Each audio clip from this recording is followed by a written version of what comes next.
Over 20 years ago, Microsoft came out with this game called Halo on the brand new system, the Xbox, and I was there on day one to experience the whole thing.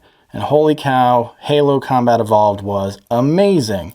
At the same time, they came out with this, Halo: The Fall of Reach. It was the first book in the Halo novels, but for 20 years, I didn't care. I didn't even know much about it, whatever. It was this whole expanded universe cash grab thing.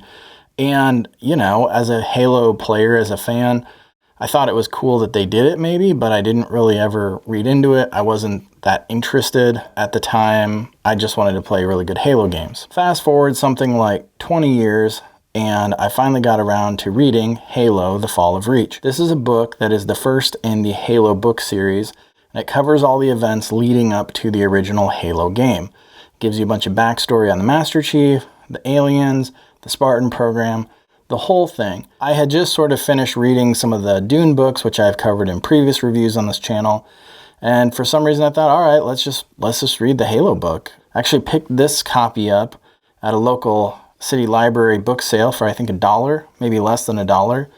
So, was it $1's worth of quality sci-fi adventure action stuff? Yes. Yes, it was. It is surprisingly difficult to film in this helmet. Halo: The Fall of Reach is an enjoyable book. It gives you the whole backstory, introduces you to characters like Master Chief, Cortana, Dr. Halsey, Captain Keyes, and gives you some backstory that maybe the games don't necessarily give you, which is a lot of fun if you kind of are into the backstory of Halo. My experience reading this book, I didn't really come into it expecting that much, to be honest, because again, I kind of had this cash grab vibe to really the whole Halo expanded universe. And from what I read about Bungie, they kind of seem to maybe see it often as sort of the same thing. The book itself was a fun read. It was one of those sort of like guilty pleasure reads. Kind of felt like the book equivalent of watching the first Iron Man movie, where you can just sit down, watch it, let it wash over you. Just enjoy the experience of it.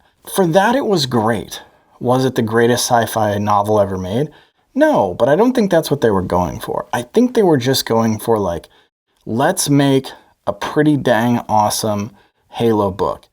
And they succeeded. The plot was good. The characters were good. It gives a ton of backstory on Master Chief. It gives a bit of backstory on the sort of Covenant human initial dynamics, how the Covenant go around basically wiping out human planets left and right. And that whole thing was, gives you more of the like, oh, this is why they're the villains. This is why you have to humanity's fighting for its survival and basically losing. Now, the actual history of the Spartans and the backstory of Master Chief, that I found to be very interesting.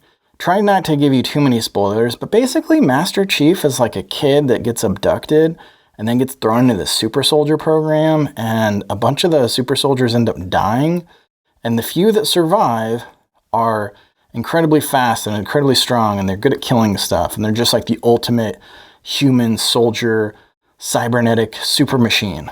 And then, of course, Master Chief gets the AI upgrade of Cortana and then becomes even more awesome and better at killing alien bad guys and basically everything. So for all of that, it was awesome. Fast-moving, action sci-fi pretty much the whole time.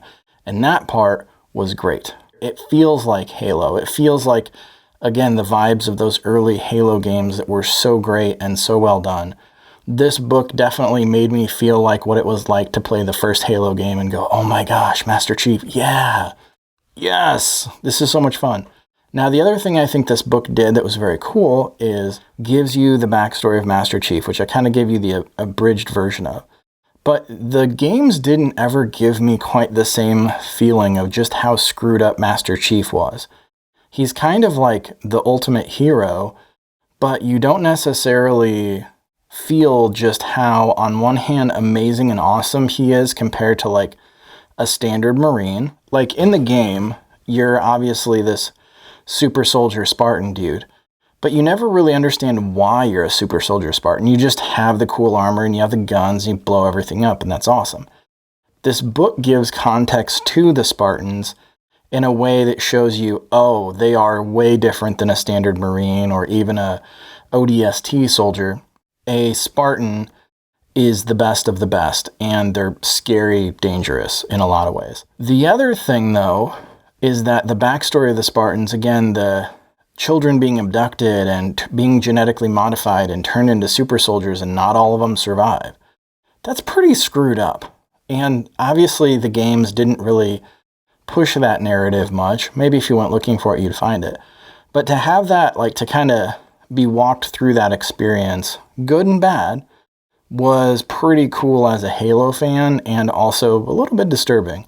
I found myself a lot more sort of empathetic, sympathetic, I'm not sure what the right word is, for Master Chief. He feels like a much more well-rounded character after reading the book, as opposed to a kind of one-dimensional dude that just blows everything up. Overall, I will say that, like, maybe this book project started as a way to expand the universe or to just make Microsoft more money across multiple media experiences, right?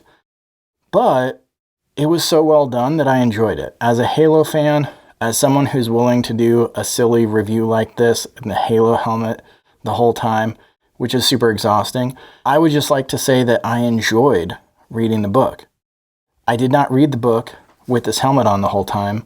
That would be difficult. I think I probably would pass out from the heat and such. As a Halo fan, I definitely think that these books are probably more worth reading than I realized. I'm starting to read the second book in the series, The Flood. Maybe I'll do a review on that as well.